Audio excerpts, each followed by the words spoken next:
పేరు Zakir Hussain, southern power distribution company limited తిరుపతికి united electricity employees union general సెక్రటరీని మాట్లాడుతున్నాను. ఈరోజు దేశవ్యాప్తంగా విద్యుత్ సంస్థలని ప్రైవేటీకరణ కోసం చేసినటువంటి ఏదైతే అమెండ్మెంట్ బిల్లు ఉందో దానికి వ్యతిరేకంగా రాష్ట్ర రాజధానిలో విద్యుత్ సంస్థలోని కార్మికులందరూ కూడా కార్యాచరణ చేపట్టి నిరసన కార్యక్రమం తెలియజేస్తూ ఉన్నారు. ఈరోజు ఈ కార్యక్రమంలో కాంట్రాక్ట్ వర్కర్స్ అయితేనేమి, అదేవిధంగా యునైటెడ్ ఎంప్లాయీస్ యూనియన్, అదేవిధంగా స్ట్రగుల్ కమిటీ తరఫున మేము ఇక్కడ రాష్ట్ర వ్యాప్తంగా ఉన్నటువంటి ఉద్యోగులందరూ కూడా ఇక్కడికి విచ్చేసి మా యొక్క నిరసన కార్యక్రమం చేయడం జరుగుతూ ఉంది.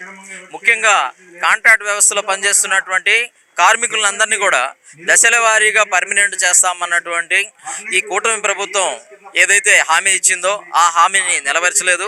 గత వైఎస్ఆర్సీపీ ప్రభుత్వం కూడా ఒక కమిటీ వేసి కాంట్రాక్ట్ వర్కర్స్ కోసము ఒక్క సమావేశం కూడా నిర్వహించకుండా, కాంట్రాక్ట్ కార్మికుల యొక్క సమస్యల్ని ఏమాత్రం పరిష్కరించకుండా ఆ ప్రభుత్వం కూడా మోసం చేసింది.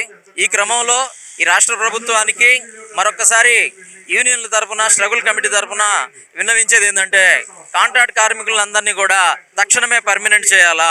ఈ పర్మినెంట్ చేసే క్రమంలో అప్పటి వరకు సమాన పనికి సమాన వేతనం చెల్లిస్తూ సంస్థలో నేరుగా వేతనాలు చెల్లించాలా.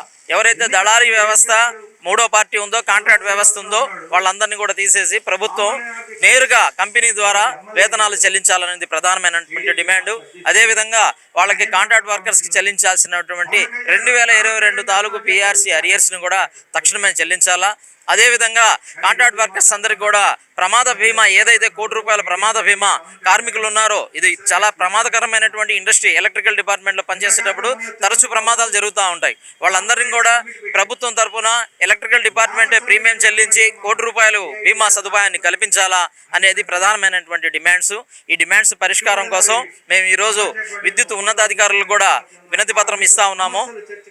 కాబట్టి డిపార్ట్మెంట్ కూడా తక్షణమే చర్యలు తీసుకొని కాంట్రాక్ట్ కార్మికులకు న్యాయం చేయాలని చెప్పేసి డిమాండ్ చేస్తా ఉన్నాం. సార్, నా పేరు ప్రసన్న కుమార్, నెల్లూరు జిల్లా నుంచి వచ్చి మాట్లాడుతున్నాము. గత కాలంలో జరిగిన జేఏసీ చేసిన పోరాటంలో జేఎల్ఎం గ్రేడ్లుగా మేము ఎంతో నష్టపోయాము. కమిటీల పేరుతో కాలయాపన చేసి మేము కానీ కాంట్రాక్ట్ కార్మికులు కానీ ఎంతో నష్టానికి చేకూర్చారు. మన కార్యక్రమాన్ని కూడా నీరుగార్చే ప్రయత్నం జరిగిపోయింది. ఆల్రెడీ ఎంతో నష్టపోయాం దానివల్ల.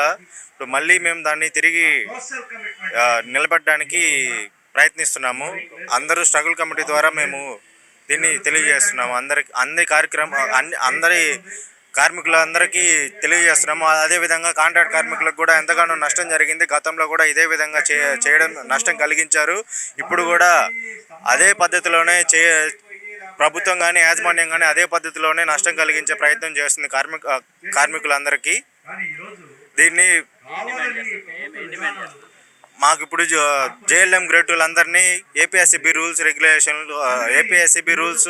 రెగ్యులేషన్ చేయాలని, 2 పద్ధతుల్లో రెగ్యులేషన్ చేయకుండా ఒకే పద్ధతిలో డిపార్ట్మెంట్లో ఏదైతే ఉందో ఏపీఎస్సీబీ రూల్స్ ఏవైతే ఉన్నాయో అవే రెగ్యులేట్ చేసి సచివాలయ వ్యవస్థ నుంచి మమ్మల్ని రిమూవ్ చేసి డిపార్ట్మెంట్లోకి విలీనం చేయాలని డిమాండ్ చేస్తున్నాం.